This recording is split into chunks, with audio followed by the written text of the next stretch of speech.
Hey everybody, welcome back to my channel. I'm Jessie Nealon, and today I want to talk about body dysmorphia. Now, this is distinct from body image issues and also very related. So, body dysmorphia is when you are seeing yourself inaccurately in some way, like what you see is completely different than how you actually look when you look in the mirror or at pictures or whatever. And it tends to come with a sort of preoccupation or even obsession with the flaws that you're perceiving, or, like the sort of zoomed in, really preoccupied attention to this inaccurate view of how you look.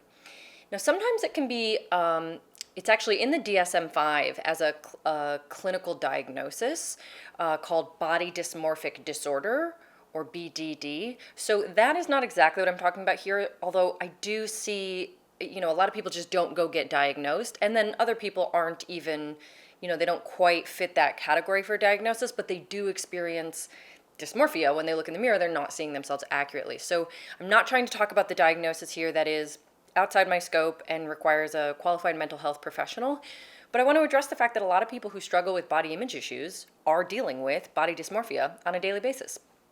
They look in the mirror or they look at pictures and they see themselves completely differently than actual reality, and often in a way that's so negative that it really bothers them, and it leads to like hyperfixation and body checking and sort of really really being upset about this thing that they're seeing.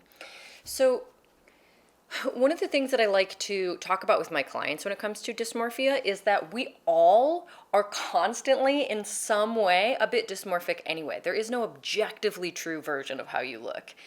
And I say that because our brains are constantly putting together a picture of everything, but part of it is informed by how you feel about the subject of what you're looking at. So when you look at your pet or your child or your partner, your brain puts together a really, really positive, beautiful image of them because it's being like completely soaked in hormones and oxytocin and good stuff that makes you look at your baby and go, oh my God, you're the most beautiful, cute baby in the entire world. And then you look at somebody else's baby and you're like, yeah, it's a fine baby, or nobody ever thinks their baby is ugly, right? Like, it's because your brain is constantly putting together a picture based on how you feel about the subject.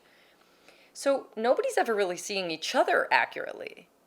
And so there really is no objectively true answer to this. So when clients are like, I don't even know what I look like, I'm like, don't worry. Nobody knows what they look like. It's just that ideally we wouldn't have so much power held over us by that image. Ideally with body neutrality, you can say, I don't know what I look like because there is no objective answer, and that doesn't bother me, which is not usually what's happening when people are talking about body dysmorphia. They're talking about looking in the mirror, seeing a funhouse mirror shape and size of their body with proportions totally out of whack and things that are just like egregious, shapes and sizes that they're obsessed with and they're really upset by. And then other people say like, oh my God, you look so cute there. Oh, I love your dress. And have you lost weight? Like, people are commenting things that the dysmorphic person is often really confused by, because they are feeling like, how could you think I look normal and okay and good when clearly I look like a disproportional, ugly weirdo, So that's what goes on. It's very, very confusing and disorienting for someone who's experiencing that kind of dysmorphia. But in the end, the goal is not to see your objective truth, because there is no objective truth. So that's the first thing. I always try to get everybody on board with the fact that like every bit of your truth and everything else is subjective. Our brains are constantly putting together a picture based on all the information, including how you feel about someone. Yourself is part of that. So that the other thing is that it can be made worse by body checking. A lot of times people will do body checking in order to offset the anxiety created by body dysmorphia. But unfortunately, body checking behaviors like weighing yourself, measuring yourself, trying on a certain item of clothing to see how it fits on a regular basis,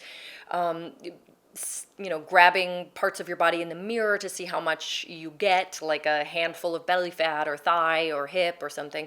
All of these behaviors tend to actually make you zoom in more on really, really small parts of the body, or really, specific parts of the body, which completely, they lose you the context, that wider context of like a whole human person with a whole human body. And what happens on the other side of that is you end up with more dysmorphia. Because now your brain is like, oh, there's so much significance placed on my belly or my hips or whatever it is, you're super zoomed into it. And then when you look at the rest of you, the proportions feel completely out of whack. And that's how it reinforces body dysmorphia, even though the whole point of body checking for most people is to try to quell the anxiety that comes up when they feel dysmorphic. So it's really, really frustrating. And if you're dealing with dysmorphia, I just want to, my heart goes out to you. It's so frustrating. I've been there myself. A lot of my clients are there.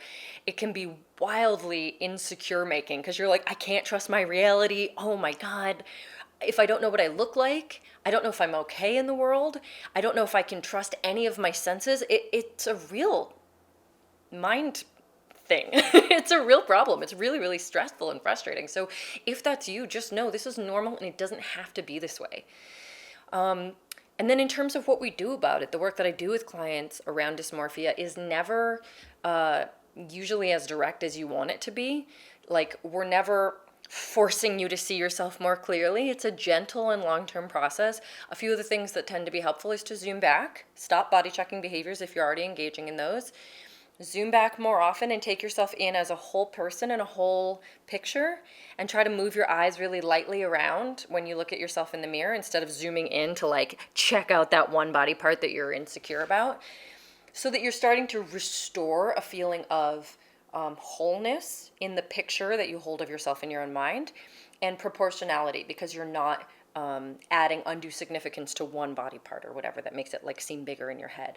So zooming back, and when you do look at yourself, stopping body checking behaviors, and then also just interacting with these moments differently. Because we can't change. I can't help you or force you to stop seeing what you see. And sometimes you're going to see what you see out of nowhere. Maybe right before your period, you look completely different to yourself. And we're not going to fix that necessarily. We're not going to change the fact that you go through a period of time or a moment or whatever it is on a regular basis that just you look completely different to yourself. Instead, what we want to do is interact with those moments differently. So the goal of body neutrality when it comes to dysmorphia is getting to a place where you can have a more neutral conversation with your dysmorphia. You can kind of recognize it and be like, wow, I look totally different to me today. That's so interesting. Instead of saying, oh my God, I've gained weight overnight. I'm fat. I'm disgusting. I need to diet. The first one is there's spaciousness between you and this information that your brain is giving you, that is showing you a picture of you that looks totally different than you did yesterday, right? The second one is this is an emergency. You must take action. You don't have to take any action. Dysmorphia does not require action. It's a really interesting thing if you think about it. Why might your brain be showing you a picture that's different today than it did yesterday or last week or last month? There's stuff there to explore if you're willing to do it with curiosity and kindness and interest instead of judgment and emergency alert system and, oh my God, I need to fix this, right? So allowing those dysmorphic thoughts and visions to just be information that gets you curious and makes you start doing the work of body neutrality in that moment. And by that I mean figuring out why it might be here today. So unlike a moment where you believe the thought and go down a rabbit hole and freak out and feel horrible about yourself, a body neutral dysmorphic day might be you look in the mirror, you recognize, oh my God, I look horrible to me today. My face looks different. My body looks different. Whoa, this is so intense.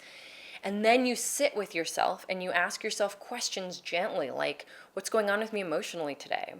What am I feeling vulnerable about or insecure about?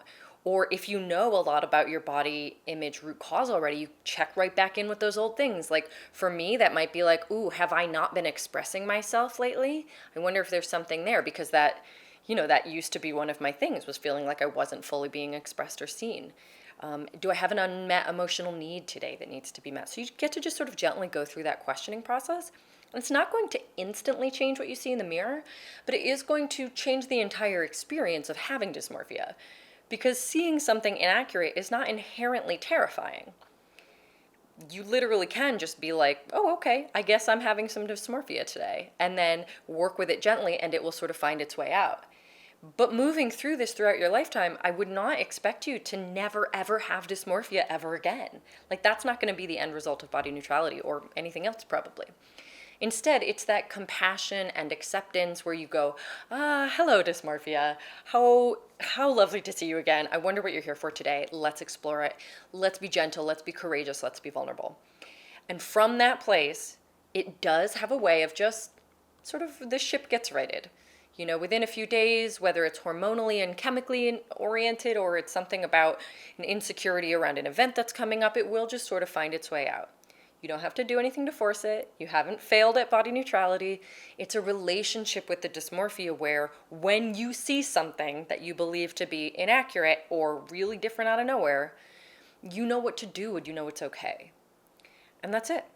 I could talk about dysmorphia all day. This is such a huge topic with my clients, but I wanted to share sort of an overview here with you all because I know it affects so many people with their body image, negativity, anxiety, obsession, etc. I hope this was helpful for you. If so, please go ahead and hit like and subscribe. Feel free to leave me a comment. I love having conversations with you all here, and thanks for watching. I'll see you next time.